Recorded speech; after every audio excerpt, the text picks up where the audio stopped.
بسم اللہ الرحمن الرحیم۔ یہ جو کسی نے پوسٹ لگائی ہے، ایک بلے شاہ کے مزار کے اوپر کوئی میلہ ہو رہا ہے اور وہاں ایک نوجوان میرا بآواز بلند ان کو بتا رہا ہے کہ دیکھو یہ دین نہیں ہے، یہ جو عرس اور میلہ کر رہے ہو، یہاں بنگڑا ڈال رہے ہو، عورتیں تک آ کے ناچتی ہیں، یہ دین نہیں ہے۔ اور ساتھ ہی اس نے کہا کہ بلے شاہ نے ایسی کبھی تعلیم نہیں دی تھی، کاش ایسے ہی ہوتا۔ یہ جتنے صوفی گزرے ہیں، ان کے صوفیانہ کلام جس طرح کہا جاتے ہیں، یہ خالص مشرکانہ کلام ہیں۔ ان کی عقیدے خراب ہیں، وحدت الوجود کے ان کے عقیدے ہیں، وحدت الشہود، حلول، واسطے، وسیلے، نور میں نور اللہ، یہ سارے عقیدے ان صوفیوں کے گزرے ہیں۔ اور بلے شاہ نے تو حد کر دی ہے۔ بلے شاہ کہتا ہے آدم ہوا کس دا جایا، بلا اس سے پہلے آیا۔ تو یہ وہی والی چیز ہے کہ وحدت الوجود کے سب ایک ہی وجود ہے، اور اسی ایک وجود سے نکلے ہوئے سارے یہ چیزیں ہیں۔ اور پھر کسی نے اس کی بلے شاہ کی حمایت کرتے ہوئے اس شعر کی یہ تشریح کی کہ وہ ایسے پہنچے ہوئے بزرگ تھے، تم وہاں جا ہی نہیں سکتے ہو جو ان کا کلام ہے۔ ارشاد فرمائیے حضرت کیا کلام ہے؟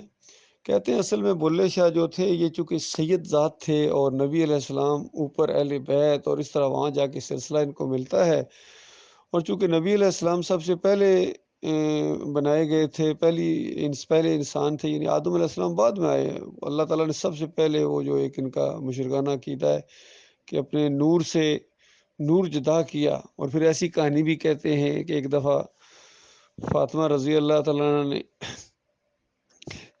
جبریل علیہ السلام آئے تو نبی علیہ السلام گھر نہیں تھے، تو فاطمہ رضی اللہ تعالیٰ عنہ نے جبریل علیہ السلام کو تایا کہہ دیا کہ تایا۔ تو نبی علیہ السلام جب آئے تو انہوں نے بتایا کس طرح وہ تایا جی آئے ہوئے تھے۔ تو نبی علیہ السلام نے کہا وہ تایا نہیں، چچا چچا کہو۔ تو وہ کیسے بھائی؟ تو بلکہ نبی علیہ السلام نے جبریل علیہ السلام سے پوچھا کہ آپ یہ تایا کیسے بن گئے، آپ کب پیدا، کتنی عمر ہے آپ کی؟ تو انہوں نے آگے سے کہا کہ پتہ نہیں، آج سے 70,000 سال پہلے ایک تارا چمکتا تھا تو اس کو میں نے 72,000 مرتبہ دیکھا ہے، اتنی بڑی میری عمر ہے۔ تو پھر نبی علیہ السلام نے کہا ذرا غور سے دیکھا تھا وہ ستارہ؟ تو وہ ستارہ میں ہی تھا۔ تو اس طرح وہ حیران ہو گئے کہ پھر میں ظاہری بات ہے میں تایا تو نہیں ہوں، میں چچا لگتا ہوں۔ ایسی ایسی خرافات انہوں نے بکی ہیں، یقین کیجیے۔ عجیب و غریب ان صوفیوں کے قصے اور کہانیوں کے اندر یہ چیزیں، جس طرح فرید الدین گنج شکر نے وہ واقعہ بیان کیا کہ کہتے ہیں کہ ایک دفعہ علی رضی اللہ تعالیٰ عنہ اور نبی علیہ السلام بیٹھے ہوئے تھے کہ معاویہ رضی اللہ تعالیٰ عنہ آئے، اور ان کے کندھے کے اوپر جو ایک بچہ بیٹھا ہوا تھا، تو نبی علیہ السلام نے کہا علی دیکھو، عجیب بات ہے کہ جنتی کے کندھے کے اوپر جہنمی بیٹھا ہوا ہے۔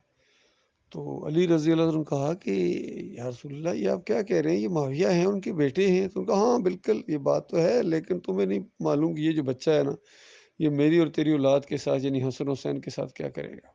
حسین رضی اللہ عنہ کو آگے تو علی رضی اللہ عنہ نے کہا کہ یا رسول اللہ پھر چھوڑے مجھے، میں اس کو ابھی قتل کر دیتا ہوں۔ کہا نہیں، یہ مقدر ہو چکا ہے۔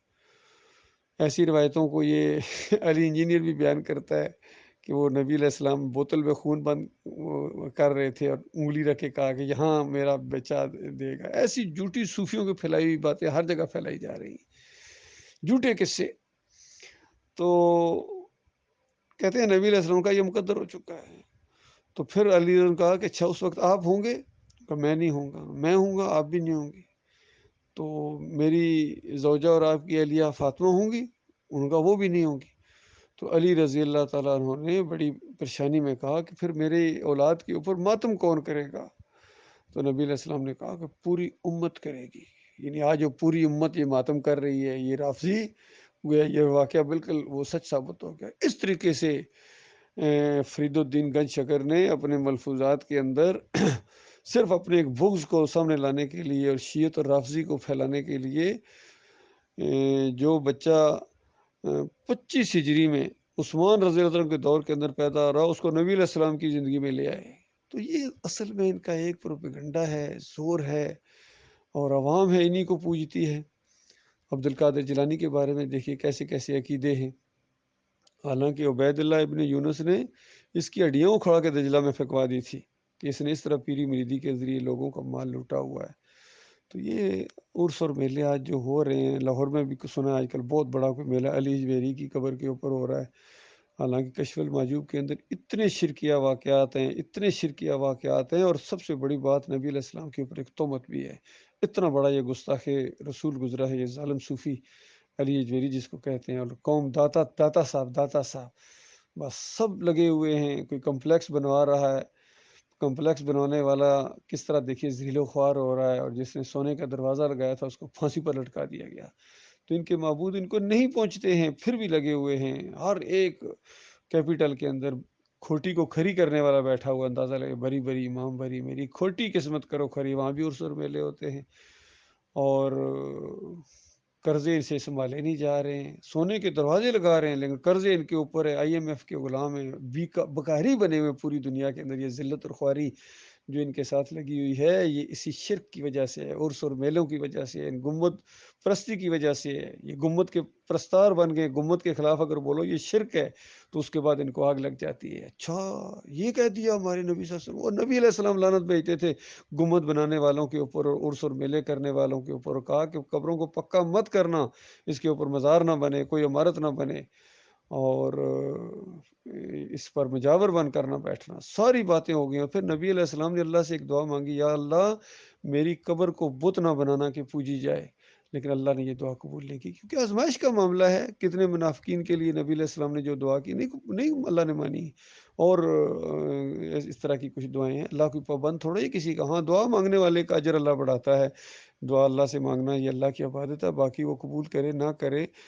تو یہ باتیں ہیں، آج نبی علیہ السلام کی قبر بھی پوجی جا رہی ہے۔ اب کسی جگہ عرس اور میلہ ہو رہا ہے، مزار اور گنبد کے خلاف بولیں گے تو آگے سے کہے گا نبی علیہ السلام کی قبر کے اوپر جو عمارت بنی ہوئی ہے، گنبد بنا ہوا ہے، اس کا کیا ہے؟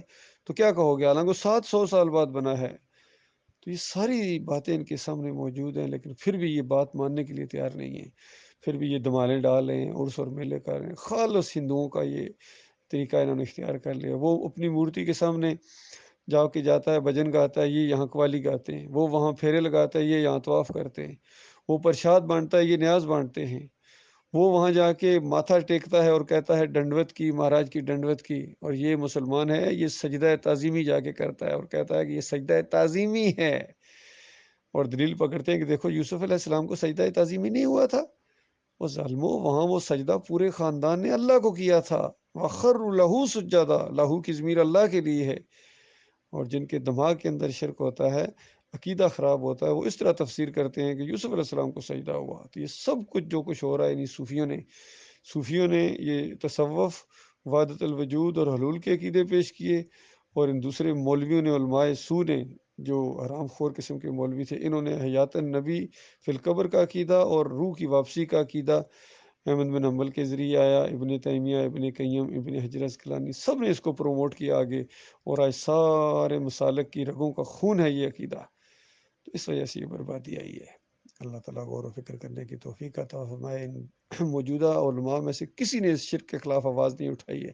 اگر یہ علماء شرک کے خلاف آواز اٹھاتے، ہمت کرتے، اپنی آخرت کے اوپر نگاہ ان کی ہوتی، اللہ کے وقار کے لیے اٹھتے، تو آج کہاں سے کہاں معاملہ پہنچ چکا ہوتا۔ کسی نے آواز نہیں اٹھی، کسی عالم دین نے، سوائے ڈاکٹر مسعود الدین عثمانی رحمۃ اللہ علیہ کے۔ انہوں نے بڑی شدت کے ساتھ اس قبر پرستی کی جڑ کے اوپر تیشہ چلایا کہ بھائی مانو ان کو پکارتے ہو، یہ سنتے ہی نہیں ہیں، اموات غیر احیاء، یہ مردے ہیں، ان کے اندر زندگی کی رمق تک باقی نہیں ہے، اور یہ تاریخ ہے تمہاری، ان کے کارنامے پڑھو۔ سارے صوفیوں کی کتابوں کے جتنے مشرکانہ عقائد تھے، ان کے فوٹو اپنی کتابوں کے اندر انہوں نے دیے، ایمان خالص کے استول کے اندر، اور ان مولویوں کے سارے مشرکانہ عقائد کے دوم کے اندر۔